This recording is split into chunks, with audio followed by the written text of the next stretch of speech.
Bueno chicos, para esta semana vamos a trabajar referente a los temas de la teoría de probabilidad. Entonces en la clase de hoy vamos a hacer una introducción a lo que es la teoría de probabilidad y vamos a ver algunos ejemplos prácticos en los cuales se aplican estos conceptos. Entonces, a manera de introducción podemos establecer que en términos probabilísticos se hace muy cotidiano escuchar algunos términos como chance, riesgo, probable, posible, pueda que ocurra, pueda que no ocurra, pueda que sí, pueda que no, etcétera. Cuando hablamos de este tipo de palabras o este tipo de términos, siempre vamos a tener un grado de incertidumbre. Y esto nos permite establecer una diferencia entre lo que es probable o que puede pasar y lo que no es probable o no puede pasar. Entonces, cuando hablamos de la teoría de la probabilidad, lo definimos como una rama de las matemáticas que estudia los fenómenos aleatorios y estocásticos. Esto quiere decir que son aquellos fenómenos que pueden ocurrir de una forma espontánea. Por ejemplo, pensemos en la situación que estamos viviendo actualmente, el tema del virus. Entonces, como un proceso estocástico, podemos decir que ese virus pues apareció en un momento determinado, que por decirlo de alguna manera muy poca gente se lo esperaba o nadie se lo esperaba. Entonces, por ese rango de probabilidad que tiene, es un proceso estocástico o aleatorio. Dentro de la teoría de la probabilidad se estudian fenómenos deterministas o aleatorios. Esos deterministas son los que sabemos cuál va a ser el resultado. Por ejemplo, si yo pongo a hervir agua, la teoría nos va a decir que cuando el agua alcance 100 grados centígrados va a empezar a ebullir, es decir, que va a empezar a hacer vapor. Eso es una ley universal, ¿cierto? En la mayoría de los casos va a ocurrir exactamente ese procedimiento. O sea, si nosotros hacemos un ensayo bajo ciertas condiciones y conocemos cuál puede ser el resultado más probable que ocurra. Y los fenómenos aleatorios son aquellos que pueden variar el resultado, es decir, que no es tan probable saber qué resultado nos va a dar. Por ejemplo, cuando nosotros lanzamos un dado, no tenemos certeza qué número va a caer de esos 6 lados que tiene un dado. O cuando lanzamos una moneda, puede caer cara o sello, pero no sabemos en sí qué es lo que va a caer. Tenemos unos márgenes de probabilidad, por ejemplo en el caso de la moneda, de un medio, ¿cierto? O sea, una probabilidad del 50% de que caiga cara y de 50% de que caiga sello. Esos son los fenómenos aleatorios. Ahora vamos a hablar un poco sobre lo que son las fórmulas de conteo. Entonces, como una definición tenemos que es el principio básico del conteo. Acá vamos a hablar sobre dos características que se pueden obtener en un principio básico del conteo. Entonces, como una definición tenemos, si un grupo tiene m elementos y otro grupo tiene n elementos, entonces existen m por n formas diferentes de tomar un elemento del primer grupo y otro elemento del segundo grupo. Esto se refiere a las posibles combinaciones que se pueden presentar entre dos elementos, y lo que sale de ahí es a lo que llamamos conjunto de datos o posibles combinaciones. Entonces vamos a ver un par de ejemplos de esto que estamos mencionando. Entonces el primer ejemplo sería si lanzamos dos dados, ¿cuál es el número de combinaciones posibles que se pueden presentar? Pongamos que nosotros estamos jugando parques, entonces ¿cuántos números o cuántas combinaciones entre esos dos dados se pueden presentar al momento de lanzar los dados? Entonces fíjense, si yo noto en la parte de arriba que este sería el dado 1 y el que está verticalmente el dado 2, puede ocurrir que me salgan dos unos, es decir, que cada dado tenga 1 y 1, o puede ocurrir que me haya salido en el primer dado un 1 y en el segundo dado un 2. Puede ocurrir que me haya salido un 3 en el primer dado y un 4 en el segundo dado. Entonces tenemos muchas posibles combinaciones que se pueden surgir. Me puede salir un 5 en el primer dado y un 6 en el segundo dado. Son varias las combinaciones que podemos determinar. Entonces, para hacer el cálculo de cuántas son las posibles combinaciones que yo pueda obtener al momento de sacar el lanzamiento de dados, tenemos en cuenta nuestros conceptos anteriores.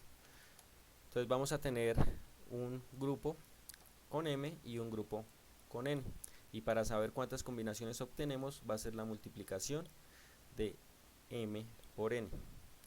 Entonces, si en nuestro primer dado decimos que puede ser nuestro dado M y el segundo puede ser nuestro dado N, ¿cuántos posibles resultados pueden salir solo de lanzar un dado, de lanzar el primer dado? Entonces, como tiene 6 lados, me van a salir 6 datos, ¿cierto? Entonces van a ser 6 datos. Y lo mismo ocurre con el segundo dado. Tiene 6 lados, entonces van a salir 6 posibles valores. Entonces ya tenemos el valor de M y N. M6 y N6. Para saber cuántas posibles combinaciones, pues voy a multiplicar M por N, es decir, 6 por 6, y el resultado va a ser que al momento de lanzar dos dados pueden ocurrir 36 posibles combinaciones. ¿Cuáles serían esas posibles combinaciones? Entonces son las que tenemos en pantalla. Puede ser que me haya salido 1 y 1, o puede ser que me haya salido 5 en el primero, 4 en el segundo, o puede ser que me haya salido 2 en el primero, 6 en el segundo, etcétera. Entonces ahí tenemos todas las probables combinaciones que nos van a salir de nuestros dados. A estas combinaciones las llamamos el conjunto de datos posibles, o igual las posibles combinaciones. Son los términos que se utilizan para definir cuántas combinaciones pueden surgir de un experimento. En este caso, nuestro experimento fue lanzar dos dados. Miremos otro ejemplo. Si se lanza un dado y una moneda, ¿cuántos diferentes resultados se pueden obtener? Entonces vamos a trabajar con un solo dado y con una moneda. Recordemos, si un dado tiene 6 lados y una moneda solo tiene 2 lados, entonces mi valor de M pues van a ser los lados del dado, y mi valor de N los lados de la moneda. Es decir, que la ecuación para saber cuántas posibles combinaciones es multiplicar M por N, es decir, 6 por 2, y voy a obtener un total de 12 posibles combinaciones. Entonces fíjense, acá en la parte de abajo tenemos el conjunto de esas posibles combinaciones. Entonces la primera es que me salió el 1 en el dado y cara en la moneda, o acá me salió 3 en el dado y cara en la moneda. Acá me salió 4 en el dado y sello en la moneda. Y la última puede ser 6 en el dado y sello en la moneda. Entonces ahí está el conjunto de posibles combinaciones. Ahora fijémonos en este ejemplo que nos va a introducir una herramienta que vamos a utilizar más adelante. Entonces el ejemplo dice así: para ir de su casa a la universidad, un estudiante debe primero ir a una estación intermediaria de transferencia. Eso quiere decir, no sé, una estación de bus o una estación de Transmilenio, pongámoslo así. Entonces nuestro ejemplo dice: sea A la casa del estudiante, B la estación intermedia de transferencia y C la universidad. Entonces estamos denotando con una de esas letras cada uno de los lugares en donde se puede encontrar el estudiante.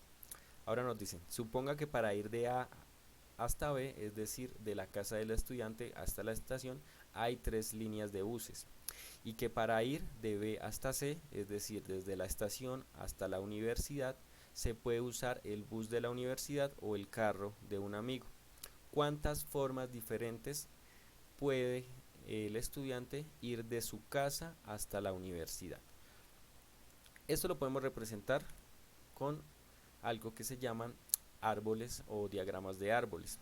Entonces es lo que tenemos acá en la parte izquierda. A es la casa del estudiante, B es la estación intermedia y C es nuestro destino final, que es la universidad. Entonces el ejemplo me dice que el estudiante puede tomar 3 líneas diferentes de bus. Entonces esto es como si fuera la ruta 1, ruta 2, ruta 3. Cuando llegó a la estación, que sería lo que notamos con B, vamos a tener dos opciones para poder llegar a la universidad. Entonces la primera nos dice que puede ser el bus de la universidad y la segunda el carro de un amigo. Entonces, ¿cuáles van a ser nuestras posibles combinaciones? Por ejemplo, la primera sería que agarró la primera ruta y luego se fue por el bus de la universidad. Esa sería una primera combinación. Una segunda combinación, ¿cuál va a ser? Que agarró la ruta 1 y esta vez se fue en el carro del amigo. Esa es otra combinación. Otra combinación, ¿cuál sería? Agarró la ruta 2 y agarró el bus de la universidad.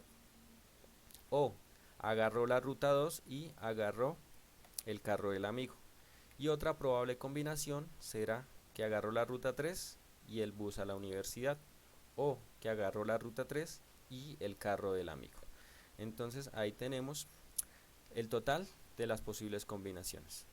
Como en la primera parte hay 3 rutas o tres probables medios de transporte en este caso, ese va a ser el dato de M. Y para la segunda parte hay 2 probables métodos de llegar a la universidad, entonces ese va a ser el valor de N. Entonces al final voy a tener 6 posibles combinaciones que fueron las que acabamos de mencionar. Miremos otro ejemplo. Este nos dice, en un club de 10 personas se debe elegir a su directiva, presidente, secretario, tesorero. Todos pueden ser elegidos, pero una persona no puede tener más de un cargo. ¿De cuántas maneras diferentes puede realizarse esta elección?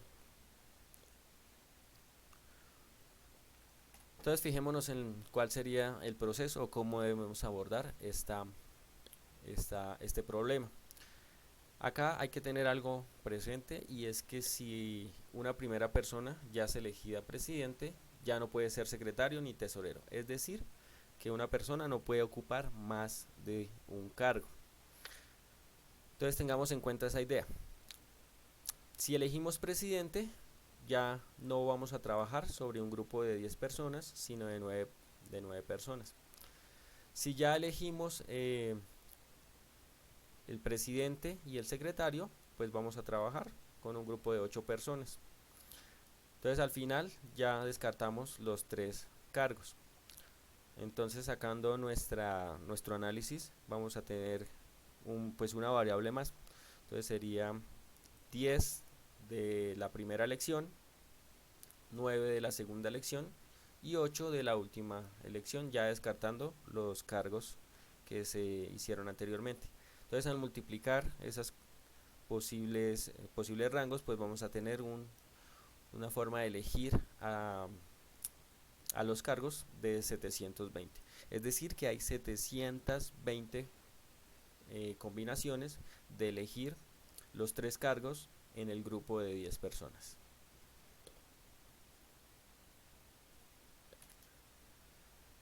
Ahora fijémonos en este ejemplo, muy útil si queremos calcular, por ejemplo, cuántos carros pueden estar en Bogotá.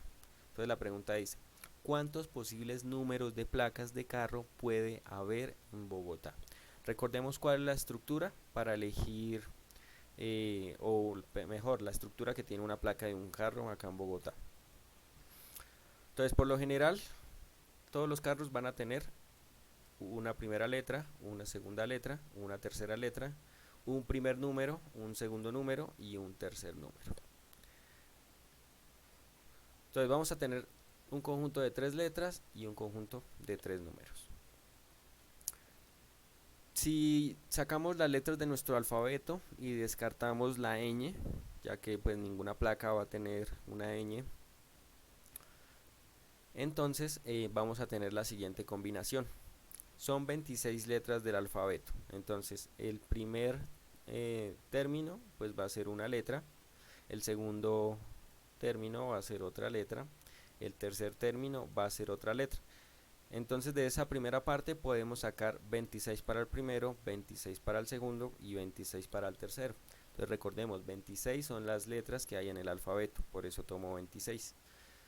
Para el primer número, pues podemos ir de los dígitos desde el 0 hasta el 9, ¿cierto? Entonces ahí vamos a tener 10 probables números. Igual para el segundo, 10 probables números. Y para el tercero, 10 probables números. Ahora lo que tenemos que hacer es hacer la combinación de todos esos valores. Es decir, vamos a multiplicar 26 por 26 por 26 por 10 por 10 por 10. Al hacer esa operación, ¿qué nos va a dar? Un total de 17.576.000. Es decir, que esa cantidad, 17.576.000, es el número de placas que pueden existir en Bogotá. Entonces es un cálculo que lo podemos tener en cuenta pues para un probable estudio. Listo chicos, entonces bueno, esa era la parte de la clase que quería tratar hoy con ustedes. Ahora quiero que ustedes analicen unos cuantos ejemplos. Vamos a abrir una sección de preguntas y respuestas y continuamos con nuestros ejercicios de análisis.